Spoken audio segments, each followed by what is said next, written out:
Okay, good afternoon everybody, or good evening or good morning, depending on where you are in the world. Welcome to the latest in our urban living series of webinars. And today the topic is the hotelisation of real estate. And we're going to discuss what will space as a service look like in the future normal. This session is one of a series which are a precursor to an event which we are launching in November, later this year, the 25th and 26th of November. It'll be taking place at Tobacco Dock in London. And we're hopeful it will be one of the first large-scale hospitality events that take place post-pandemic. We're very excited about it. It's going to be a really interesting event. It's themed around 3 stages: live, work and stay, and it's basically going to be looking at how the various hospitality and real estate asset classes are converging and how that trend is likely to carry on into the future. A few housekeeping rules today.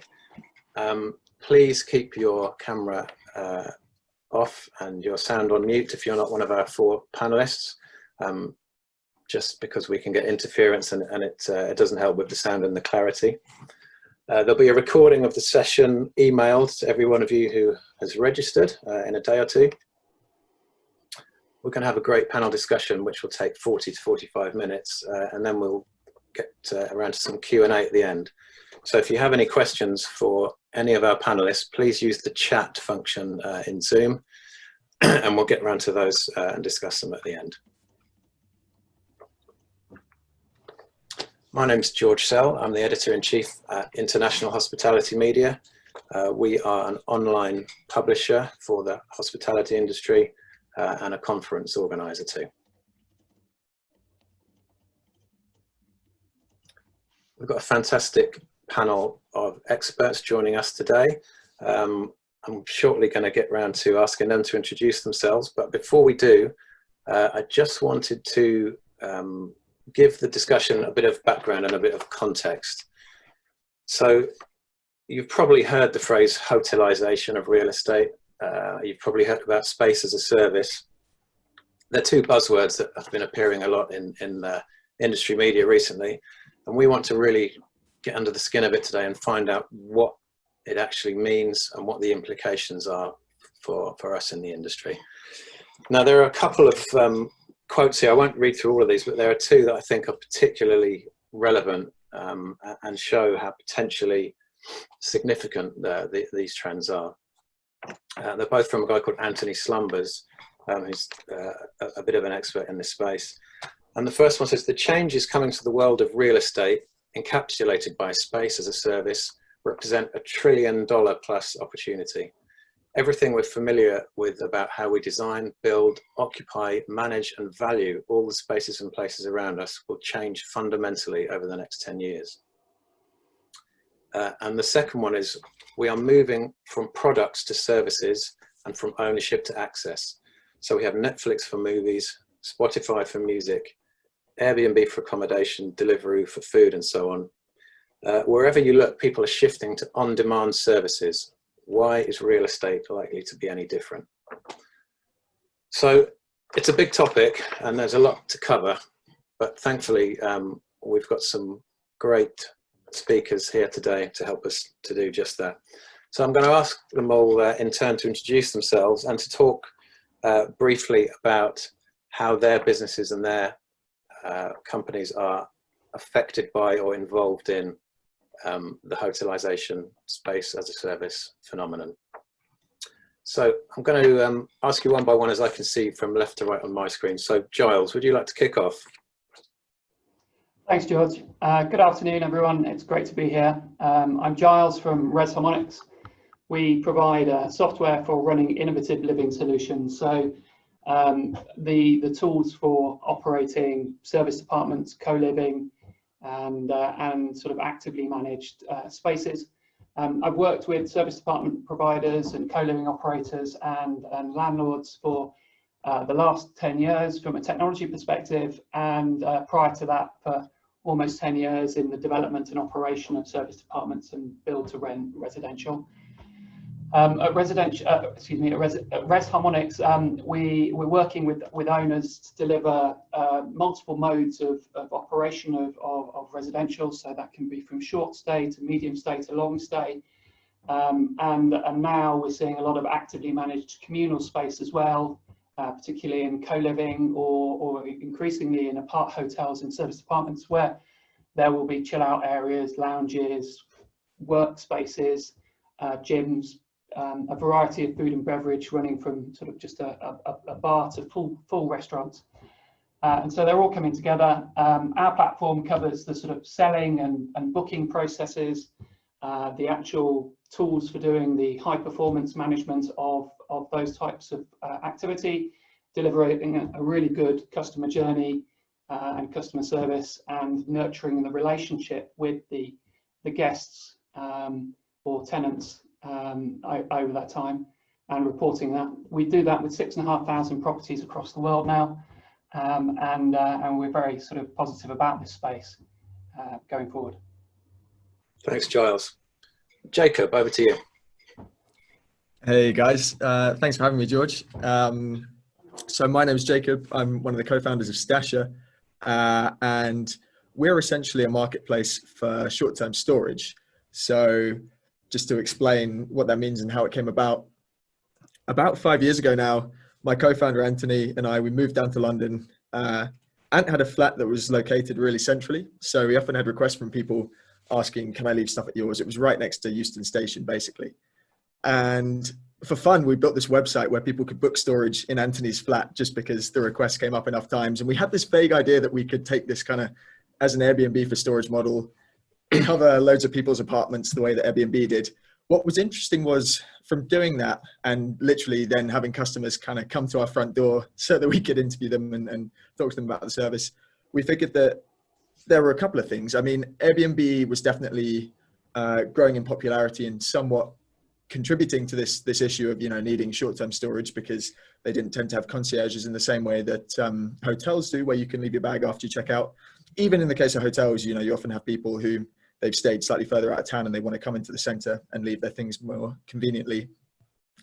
At the same time, we figured that businesses actually made way more sense than people's apartments, because they were open 24/7. They had security features like CCTV, and it's a great ancillary revenue stream for them. And they were quite excited about the opportunity because they saw this opportunity really to monetize an asset that I think up till then they hadn't even really considered as an asset, which I think obviously ties in very nicely with this whole hotelisation concept that we're discussing now. So that was about 5 years ago. We settled on the idea of expanding to businesses. We work with, pre-COVID count, we worked with 1,500. We're still in the process of reactivating them and sort of finding out which ones are going to make it through or not, which is a little bit sad, but we'll get there. And I think certainly post-COVID, it's going to be a very interesting trend to see the way that people approach ancillaries and the way that people do value the assets that they have. So that's an introduction to me and Stasher. Thanks, Jacob. Sounds like your co-founder's flat was offering space as a service before the phrase was even coined, I think. Yeah, before it was cool. Brett, over to you. Good morning and afternoon, everyone. My name is Brett Millian. I work with a company called NewFlex. We are a flexible workspace provider. And I think the intersection for us, and I think the reason why the team at International Hospitality asked us to join, is we take a very hospitality approach to our business on multiple fronts. I think probably the biggest areas where we intersect with that term are, number one, we're a management agreement model, just like Hilton and Marriott are. We actually work for the clients who own the buildings, whether they be high net worth individuals, pension funds, and some of the largest property owners in the world. And we operate under a management contract for them, strikingly similar to what a Marriott or a Hilton management agreement would look like. No surprise there. Why not just use what's best in class? So that's one way. The second way is similar to those operating companies. We have a range of solutions. We call it a family of brands. Everything from a 1-star quality using a hotel comparator up to a 4-star quality.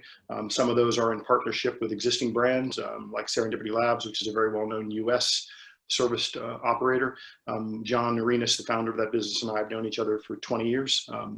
We were both at Regis at the same time. In fact, when I was the COO of Regis, I bought a business that John had founded, and he came to work for us. So we partnered with John to bring his brand to the UK and laterally Europe, and as well as other. We have a one-star partnership with Stelios, Easy Hub, which is the EasyJet of serviced offices, so to speak. So we have a range of solutions, which I think you have to have when you're dealing with the property world, because different buildings are going to have different qualities, are going to attract different customers and different people coming in the business. The third area that we embrace the hospitality term is in our recruitment and hiring. The vast majority of the operational teams that we have out across our circa 46 locations are from the hotel or retail arena. We almost make it a point not to hire property people. Not that that is a criticism, but I think that it's a compliment to the hospitality and retail sectors that the people within those businesses have a complete, ingrained in their system to be able to look people in the eyes, say hello, be friendly. So that's ingrained in our operational day-to-day capabilities as well. So we kind of have a back of house approach, a development approach. We monitor and manage our business the same way hoteliers do from a pipeline standpoint, square foot under management, et cetera. So a little bit about NewFlex. I'm sure we'll come into some of the other intersections later. Certainly Anthony Slumber's good to see him being quoted. He's technically a shareholder alongside of us in one of the businesses we own called Bold. Anthony's one of the minority shareholders in that business, and NewFlex is the majority shareholder. So we're a big fan of Anthony's as well as others that are active voices in this new flexible world. Thanks, Brett. And last but not least, Benjamin. I hope you can all hear me well, because I have some problems with my AirPods. I'm trying a few one. So thank you very much, George. Our company, Belforum, to give you a quick intro, we are taking the new living forms from a kind of a holistic approach, which means we help operators, investors, developers, real estate developers succeed in the new living space. And what we do there is we help them from a consultancy perspective. We help them from interior design, FF&E fit out, and digitalization. So pretty much, okay, I think there is someone having his microphone turned on. There we go, muted. Yeah. Thank you. So basically what we do is we help them succeed in the new living space through various kinds of services. So what we try to make sure is that they achieve their return of investment. So their investment into a new living building or a new brand, becomes feasible right from the start. And we achieve that by trying to design a very unique experience to tenants, to guests. And we do that for service apartments, for micro-living, co-living.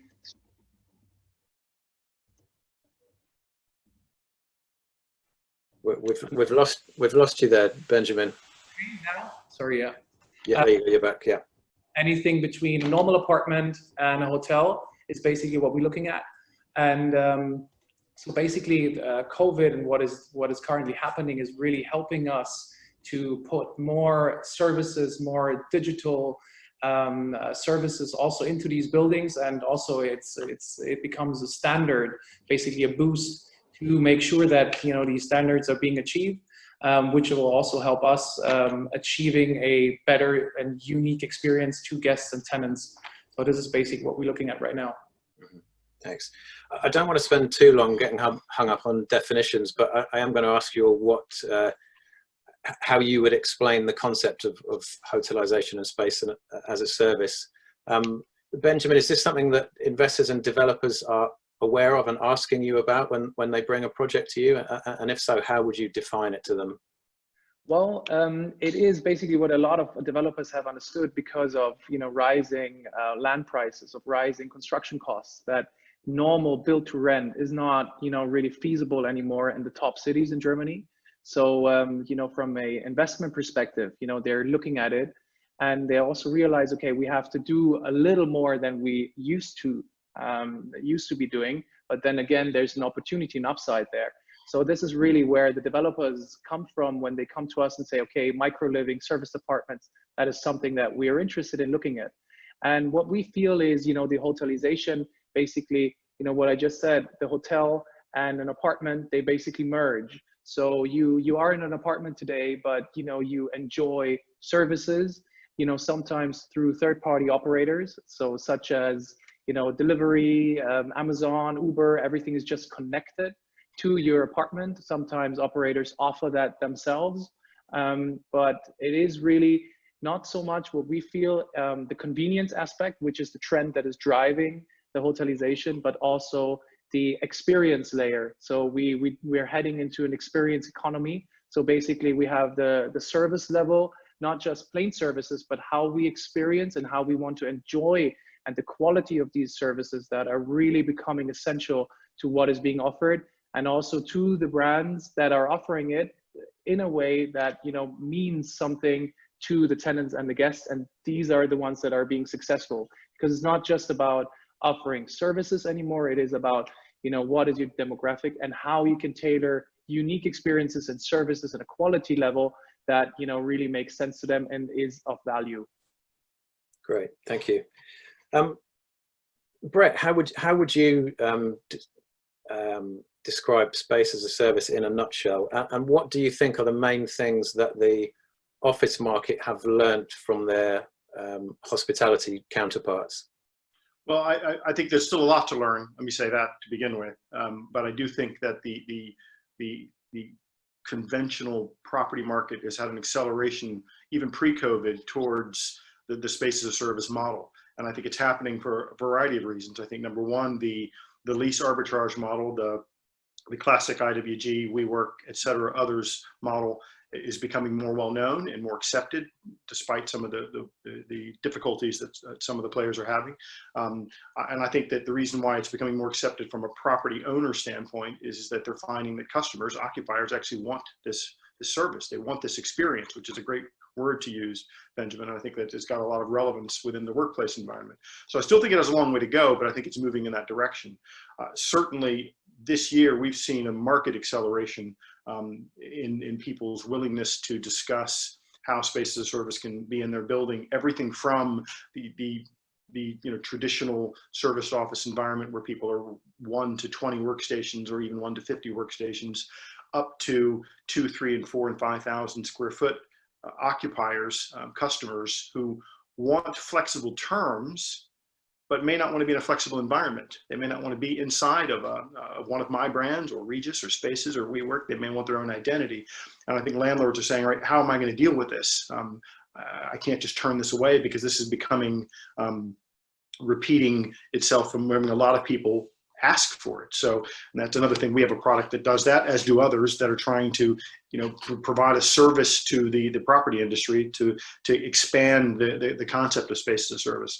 And then I also think the general, just good old service factor of, the way that some of the buildings are managed. There's a traditional blend between security and the traditional front desks. Some of the better operators that we've seen, are having that level of service that if you walk into the building, somebody stands up to look you in the eye, the way you'd expect to get in a hotel. And sadly, a lot of the office buildings you go to here in the UK and across Europe, you don't get that.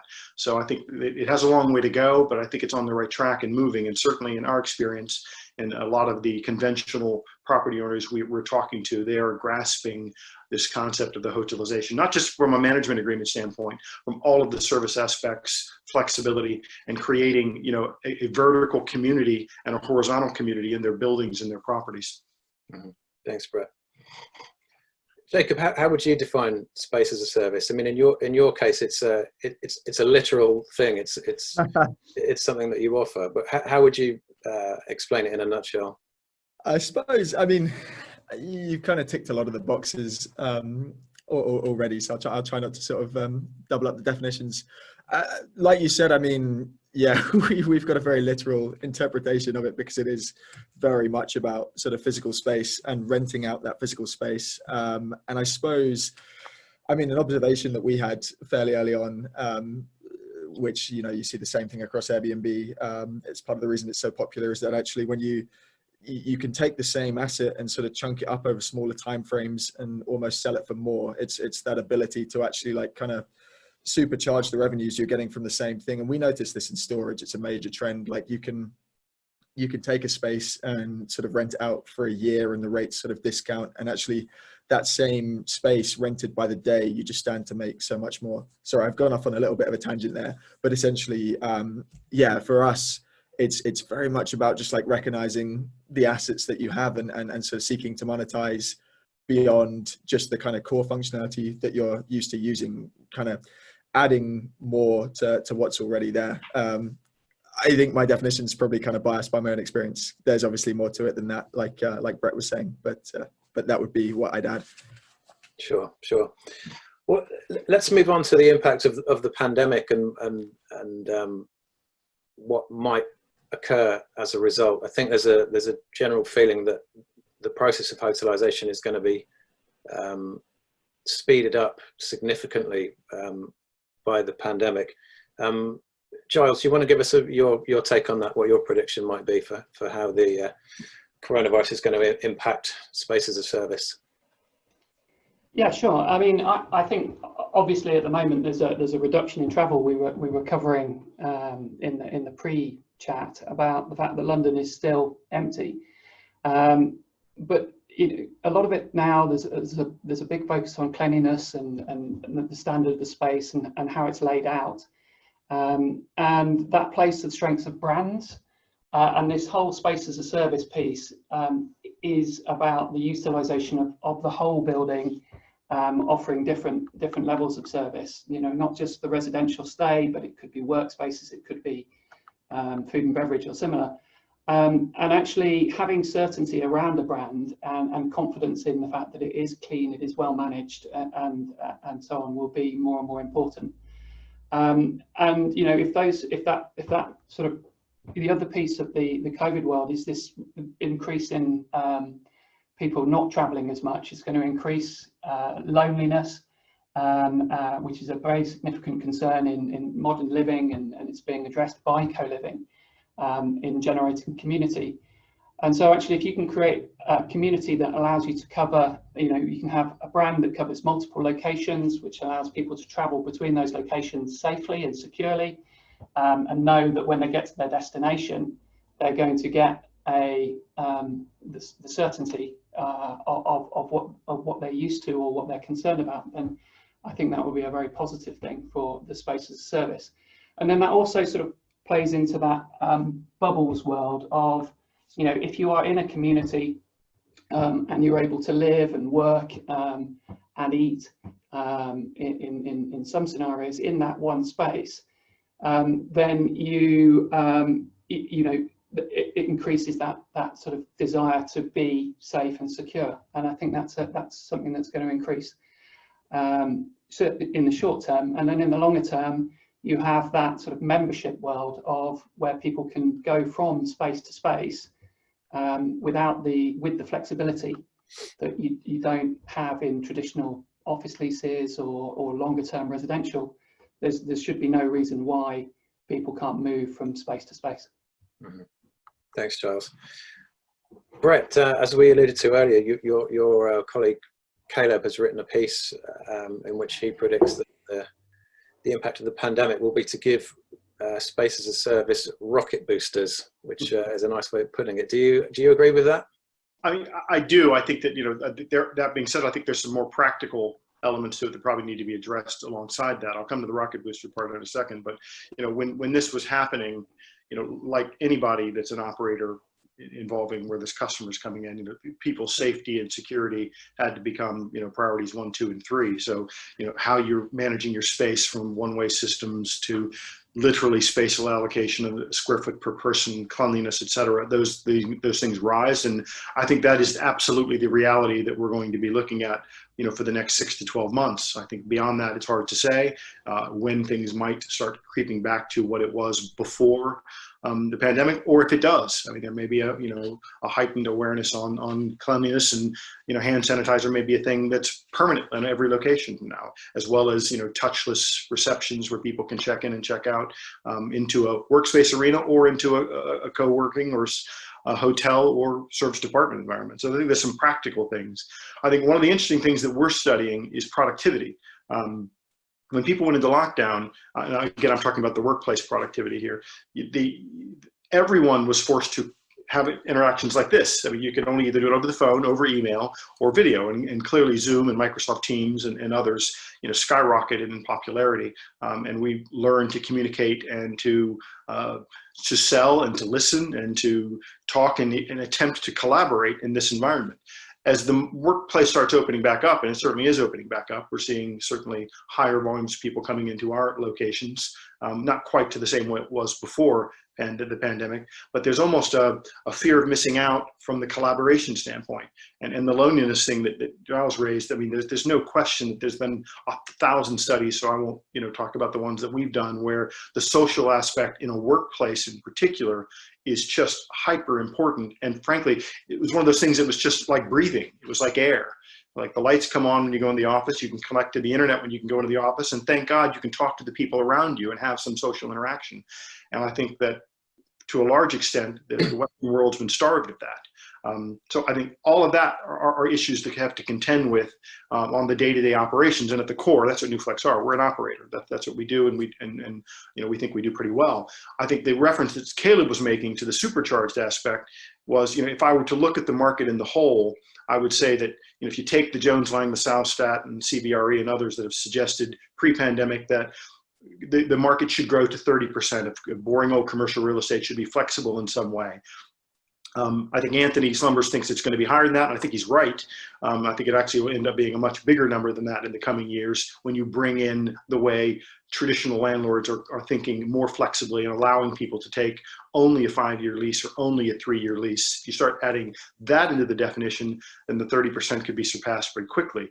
But what we've certainly seen is people that would have been in the 70% pre-pandemic who were absolutely not interested in talking about flex, again, whether it's a lease or a management contract, are now embracing it. And the reason they're embracing it is that working from home will probably become a part of the mix for a large number of people. And whether it's 50%, 75%, or 25%, I don't know. But even if it's only 25% of the population working from home 2 days a week, that would equate to something like 3 to 5 million square feet of vacancy in the Canary Wharf and London City area alone. Yeah. And we're already seeing substantial brands that I won't be able to mention on this webinar, but very, very well-known brands who lease hundreds of thousands to millions of square feet in Canary Wharf and in the City of London, who are saying, I'm going to have 150,000 vacant. What can you do to help me?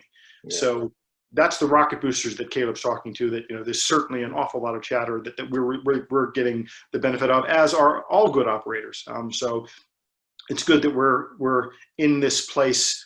Sad that the circumstances have created it, but I think that, we're certainly going to see some acceleration in the way flexible arrives in the workplace, and not just the workplace. I mean, we're having, very interesting dialogue with some of the biggest residential developers in Europe, as well as some of the biggest retail shopping center managers and owners in Europe. So I see these things converging, and hotels and service departments and traditional residential are all part of that. And I do think there's going to be a convergence, not only in the way we look at the business and we take care of the customers that are in the spaces, irrespective of which flavor they are, but I think there's going to be some interaction and intersection between the different operations and joining them up. Yeah. So certainly interesting times. We'll move on to the repurposing of existing real estate in a bit, because I think that's something that we need to pick up on. Jacob, you mentioned that you're trying to restart operations with some of your clients, and I guess they'll be coming back on stream at different times, and some maybe won't. But are you seeing inquiries from potentially new clients who are starting to look at a new way of doing things post-pandemic? Yeah, and there's a kind of irony to that, because it's interesting. Like I think, as Brett was just alluding to, there's like a glut of supply, really. There's a lot of space that's chasing after what there is in the way of demand. I think for us, very much the challenge we expect is that a lot of our demand is very much travel oriented. We rely on people moving around a lot. Obviously, to stop the pandemic, you rely on people not moving around very much at all. And hopefully, we'll get to that point where people can move around safely. And I think, that desire to travel, so many people have talked about the fact that I think it's a dent in travel. It's certainly going to be a tough year. I think the desire to travel ultimately means it's coming back as an industry. So it's just, it does seem like quite a good opportunity this year to build supply in a kind of patient way. You know, if we can reassure people of the fact that it will take time, I think, for the demand to meet those levels, it's a great opportunity to open up access to supply that I think would have been much harder for us to reach before, just because people were so busy. And I think especially those really central locations, like we were saying in London, some of the most central places are actually the most empty, most dead right now. So there's certainly an opportunity there, and we're seeing that particularly in hotels and businesses that are mostly reliant on that kind of tourism footfall, where they're thinking, okay, we really need to shore up our ancillaries here. What else can we do to kind of just manage our cash flow? Yeah, that actually brings me on to an interesting point. So hotelisation has traditionally been a term that has been applied to mainly the office market, adopting hospitality techniques and skills. But personally, I think it's a two-way street, and I think hotels can, I don't want to say the officization of hotels, because that's a very clumsy term, but, you know, working from home doesn't work from everybody. You know, people have kids that walk in the room, and, you know, people have animals, people have, as I did on the first one of these webinars, people have neighbors who decided it'd be a good day to get the tree surgeon around, you know, things like this. So I think there's also a big opportunity for hospitality venues to offer more flexible spaces, including, you know, maybe a smaller, lighter version of co-working. I think we're starting to see that as a trend. Benjamin, are you starting to see that with your developer clients, a dedicated work area in hospitality buildings? Well, that's interesting. I hope you can hear me. Yeah. That's an interesting development that you're mentioning, George. We try to do that with a service apartment operator in Germany who wanted to offer in his service apartments a co-working environment. And what he realized was that it didn't work. And it didn't work because for a couple of reasons. One, co-working is it's an own business model. It works in its own. You have to do the sales, and the tenants do not, you know, want to necessarily pay for the co-working space within a service apartment. So we see operators, you know, doing a circular kind of approach to community spaces. So, for example, there's one service apartment operator who offers, you know, in the morning they offer breakfast service, and then during the day they offer co-working and workspace environments for free, and then at night they do a bar out of it. So so changing spaces to a certain need at a certain time of the day, I think is very interesting. On the other hand, we see that certain things do not work and certain things do work. I mean, if it's a value that you provide to your tenants and you do not necessarily charge for it, then, you know, it might come as the whole package, really. So you have a super amazing building, you have services tailored to you, and also there is a co-working space where you can work from home, because COVID has just accelerated the home office trend. So we see that, you know, not everything works for everybody, and, you know, you need to really see specifically for your demographic and your target audience and guests what they would value, and if you can charge for it, or if it's just a nice to have where they choose your product altogether as a complete package, because, you know, there's everything in there, but you cannot necessarily charge for it, such as a co-working operator would charge per desk or as a membership fee. I'm always reminded of the Hoxton brand. They obviously have their own co-working brand now, but they were among the first, I think, to make their lobbies welcoming and accessible to all. And I often use the one in Shoreditch as a base if I was working up in town to meet people to conduct interviews. And they really encourage people to work in there. And I spent many a day in there where I didn't actually pay for the co-working services, but as the day dragged on, the amount I spent on coffees and then go on, I'll have some lunch, and, you know, they did pretty well out of me, actually, probably better than they would have done if I paid for a service. So, you know, the way you design the space and the way you charge is interesting, but if you give people the right environment to work, then you know, it obviously has other benefits. I'd like to go back to the repurposing piece because, as you mentioned, Brett, there's an awful lot of companies in big cities who are going to have empty office space on their hands. How do you think that landlords of these office buildings should go about repurposing them to make them more flexible? And what's the financial benefit to doing that?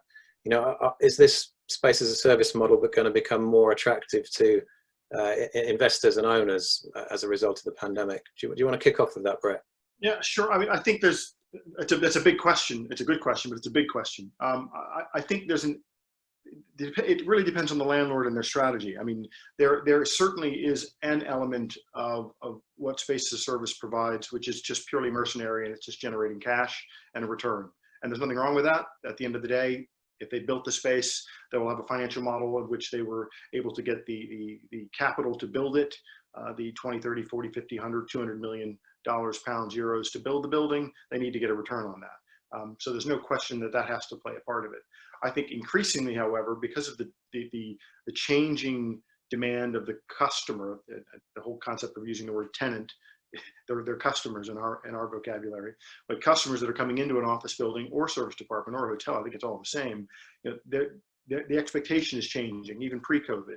So the concept of the amenitization, another big hotelisation, amenitization of a space, and having space as a service potentially being a component of a necessary amenity in a building, we think adds value. And you know, some of the clients that we work with that have embraced that have shared with us figures that they have proven that it does. That if you have say a 100,000 square foot vertical community, we'll just keep it in simple at 100,000, and 10,000 of it was a proper flexible workspace provider that had an element of co-working, had an element of cellularized offices and meeting rooms, that can, and in many cases does, have a material effect on the, for lack of a better term, the stickiness of the other 90,000 square feet in the building, and potentially has ability for them to charge a little bit more to those people than they would have charged. If they're trying to get 10 pounds a square foot, maybe they can get 11 because they have this other provision in the building that offers not only the people that are occupying that space, those customers, but the rest of the building an amenity and a draw. So I think that there is an element, and I think that's part of the rocket boosters that Caleb was alluding to, that we're seeing a very much more people accepting that premise. Now, at the end of the day, the business has to make money. It has to factor into somehow into the model. Now, you know, I mentioned shopping centers. We're having some interesting dialogue with shopping centers, and almost all shopping centers in the world have large chunks of their square footage that makes no revenue whatsoever. Some of them have a playground in there. Now, they're not making any money on that. They're not charging mom and dad to let their child slide down the slide or go around on the swings. But the reason they're putting that in there is they believe it's a draw to the space, and that draw to the space will create ancillary shopping, like the same way you in the Hoxton spend money on coffee and lunch. You know, you're not a guest of the hotel, but that space is generating revenues in a different way, as well as amplifying the brand a little bit.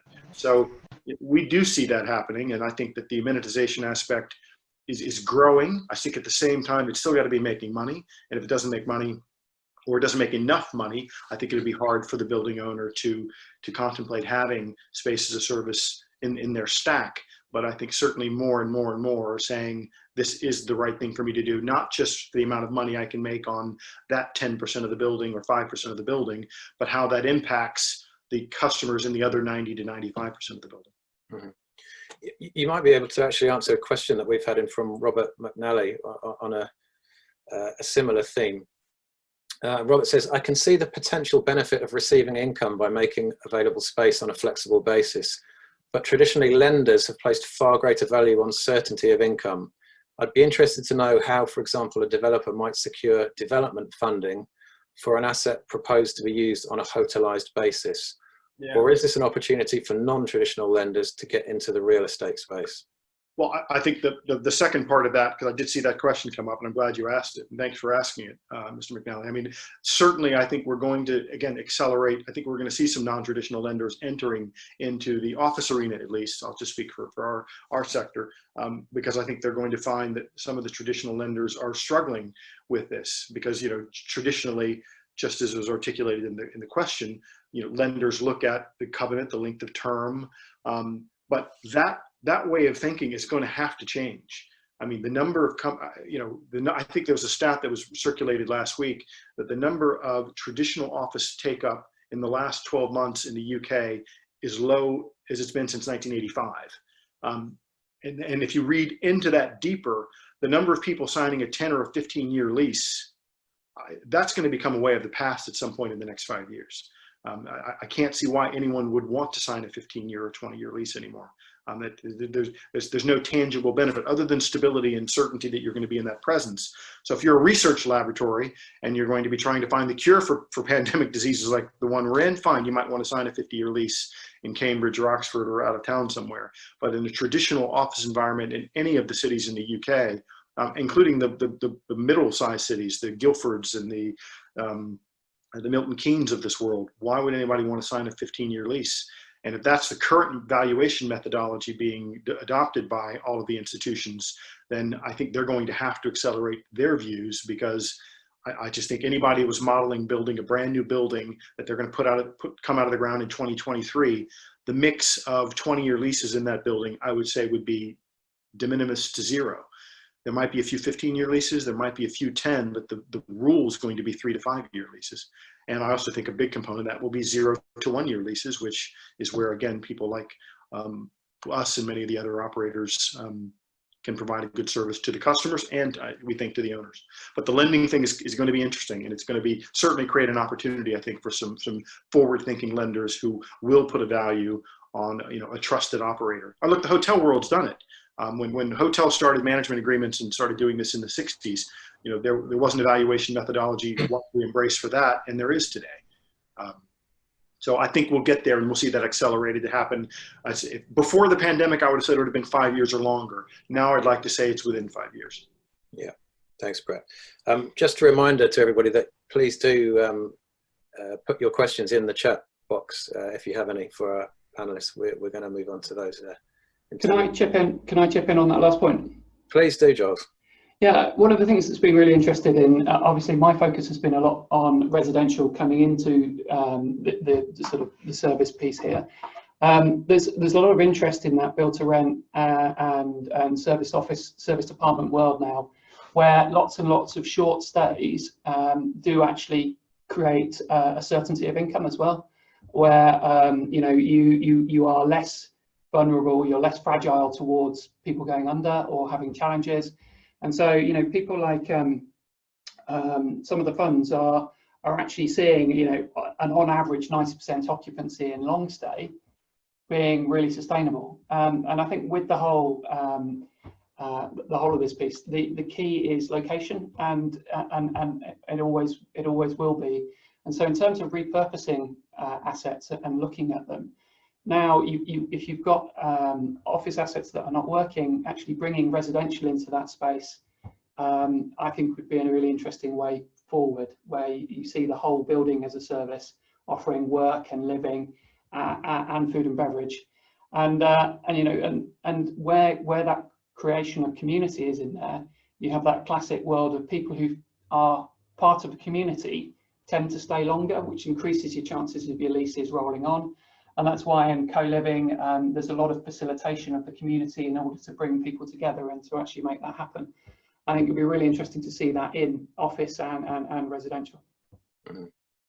Thanks, Giles. I want to come back to you in a minute to talk about the technology piece. But firstly, Benjamin, are you seeing any signs that office real estate is going to be repurposed to other uses by your clients to have more uses in a particular development?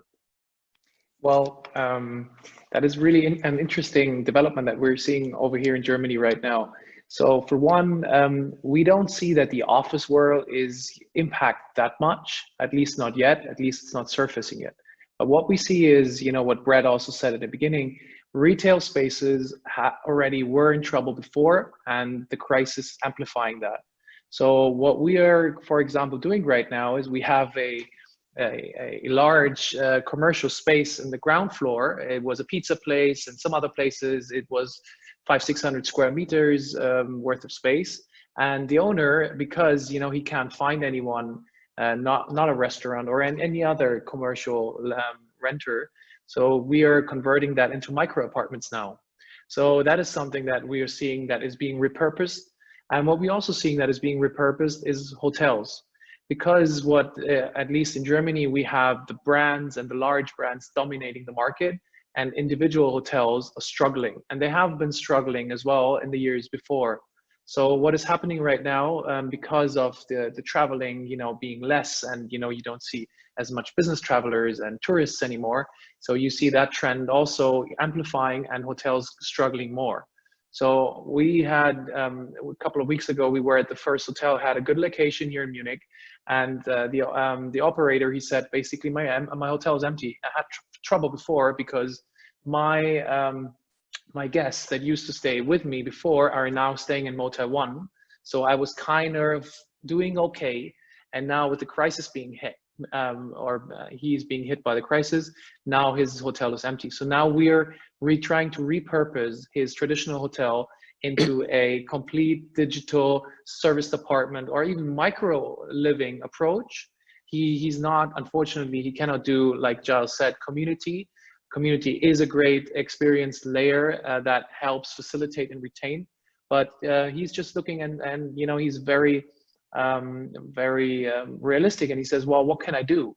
What opportunities do I have? Because I don't stand a chance against the general hotel chains anyway.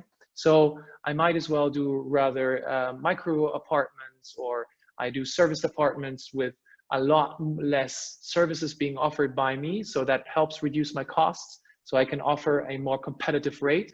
I can offer a more competitive long stay rate. So what we think is going to happen is that we see a lot more individual hotels coming into trouble, and we're trying to rethink or repurpose their buildings into maybe a service apartment, student, micro apartment, and also retail spaces or even shopping centers, where it's a trend from the States that are being repurposed to residential, to living, micro apartments, or any kind of way. So we're seeing a lot of changes happening there.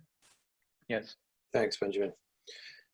Giles, could you talk to us for a bit about how technology is enabling space as a service to develop and to accelerate, and what form that might take? Yeah, of course. So, I mean, technology, one of the principal drivers for technology from my perspective is to facilitate a better experience for the customer and to save time and cost in delivering the service. So, I mean, that can start from, an online booking journey that allows you to actually book short-term, but also long stay.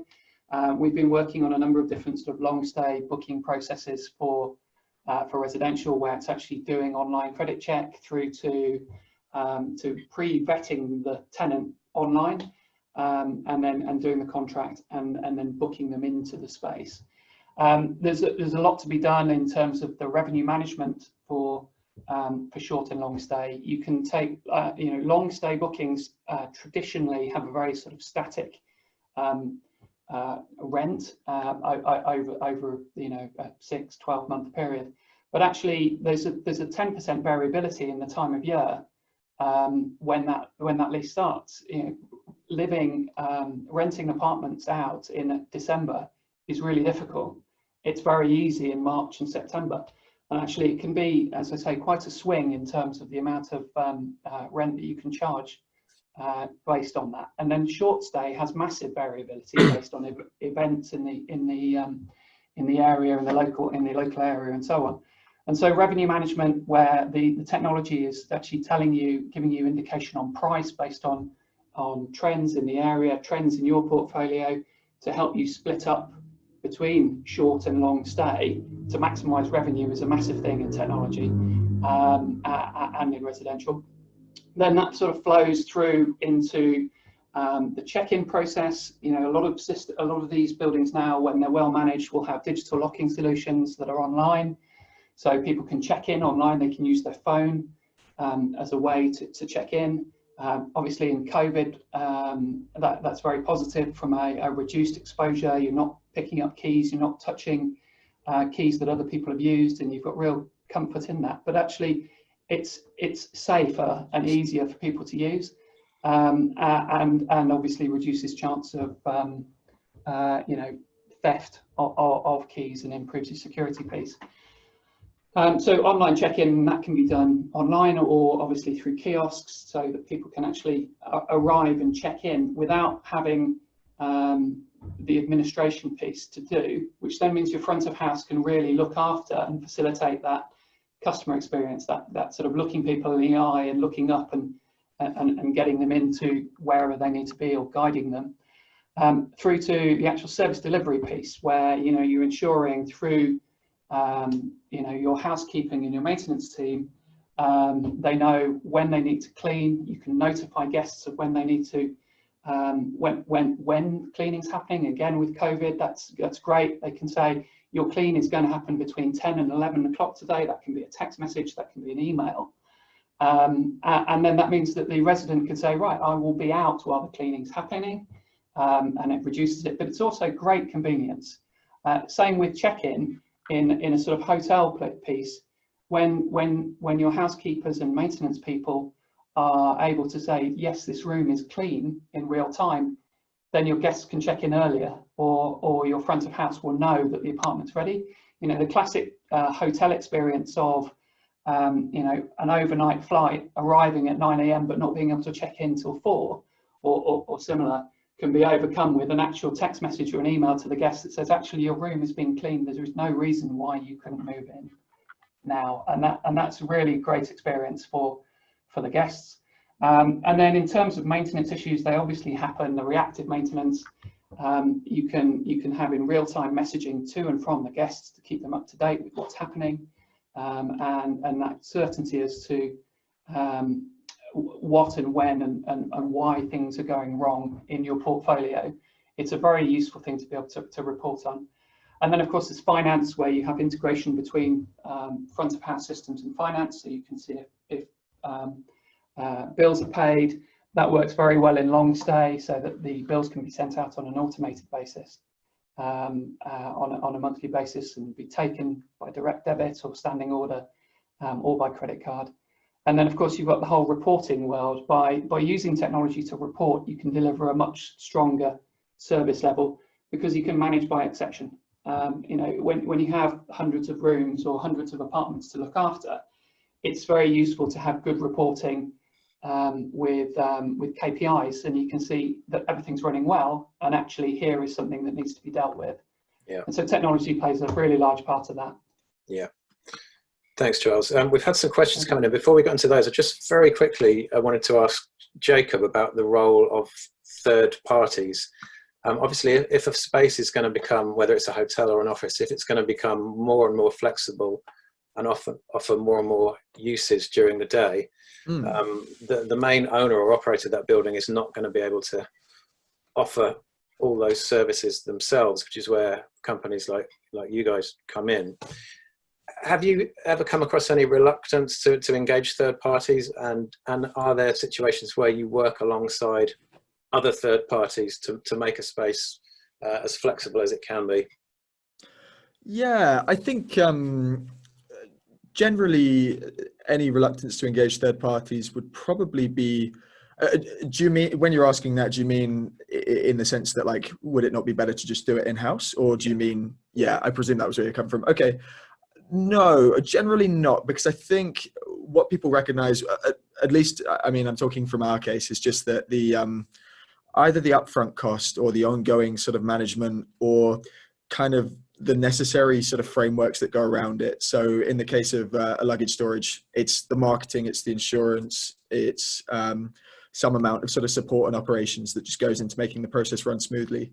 To sort of build that in-house, you know, if you're operating a sort of relatively small portfolio of locations, it's probably not the right trade-off to make. It's just so much more cost effective to bring in a third party who you can trust to do it. Potentially, if you've got a mega portfolio, it's the kind of thing where at that point it might be worth considering. But again, I think it's just, as long as a commercial arrangement works for you, there's generally so much benefit in just outsourcing that and letting someone else handle and run that aspect more efficiently.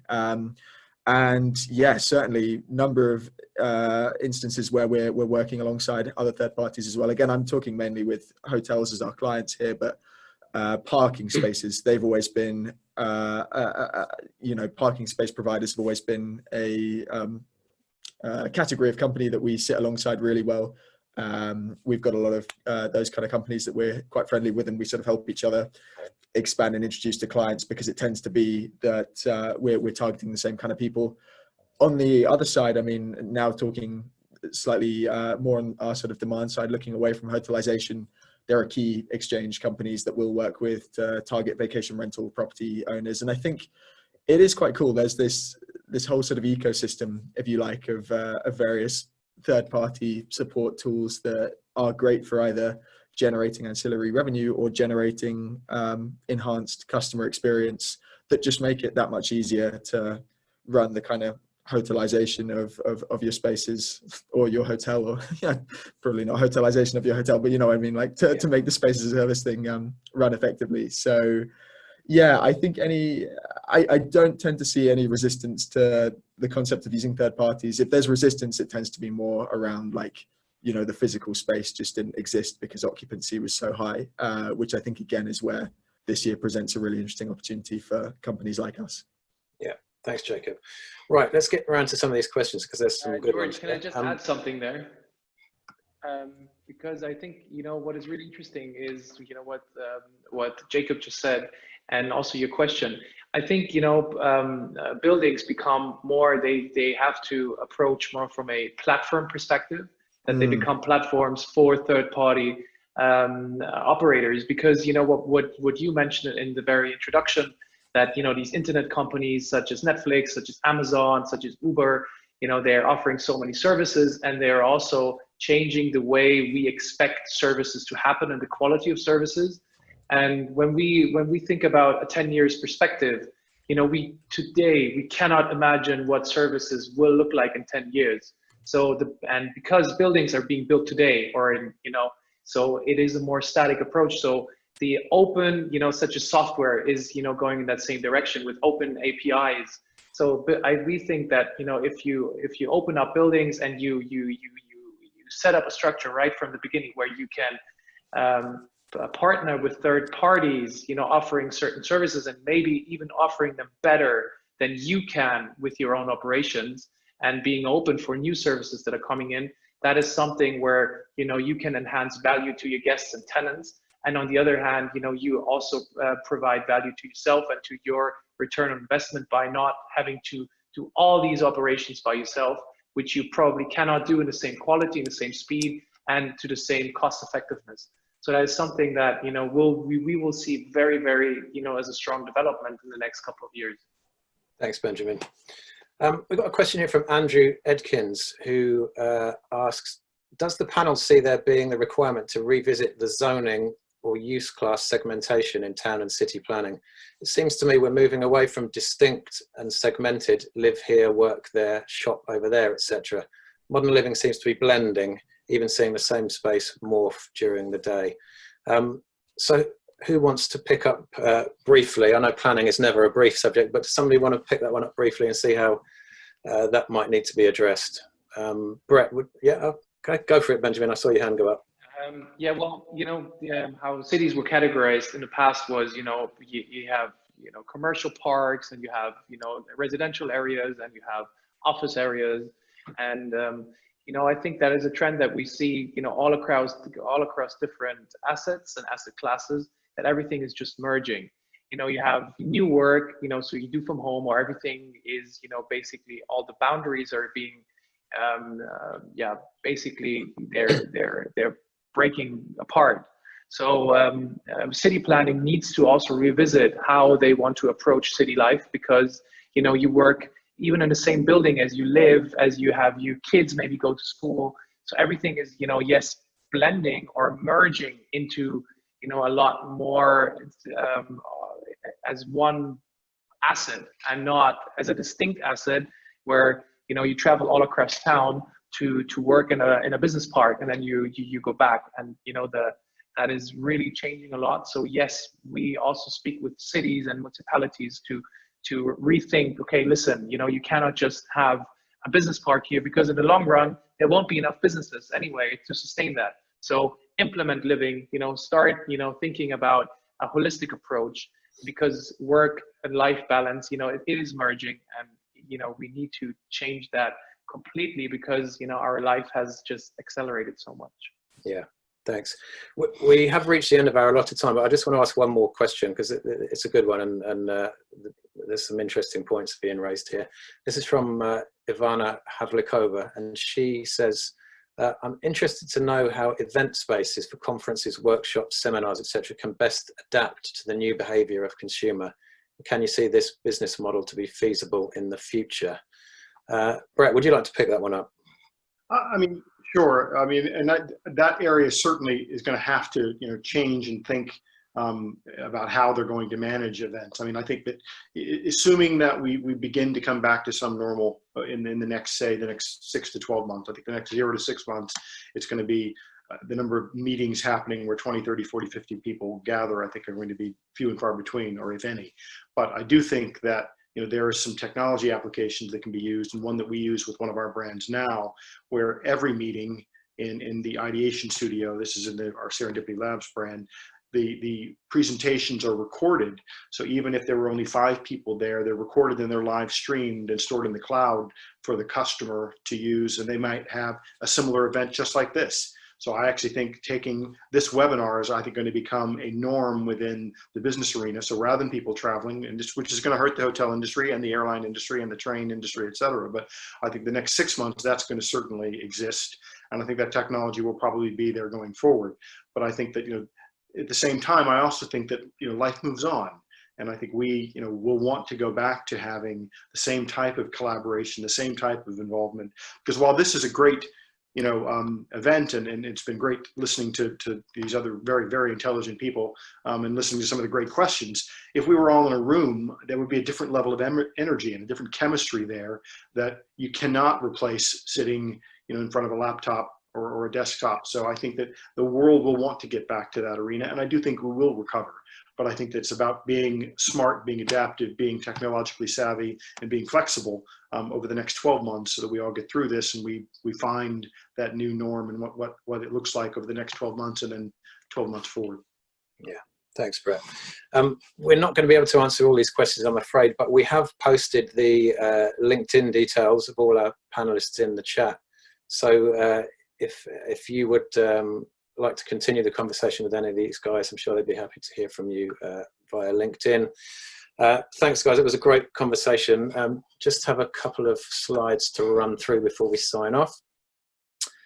So our next session is taking place same time next week, and it's about student housing and build to rent, with a particular emphasis on technology. So that's next week at 2 p.m. on the 22nd. A few more details just to remind you, these webinars are all a precursor to the Urban Living Festival. The event is themed around 3 stages: live, work and stay. And I've just been reminded that Anthony Slumbers is actually hosting the work stage, the guy whose fantastic quotes we were alluding to earlier. So if you want to hear more wisdom from him, make sure you get along to the event.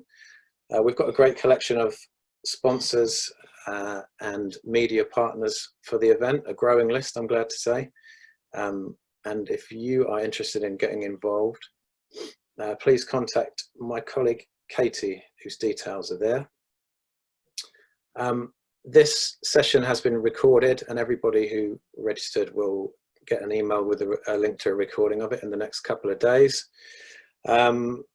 And just another session to tell you about briefly. This is the second in the Engage webinar series. This is for corporate travel buyers and providers of travel and accommodation to business travelers. The next one is very topical as we're on a webinar. It's called Has Video Killed the Meetings?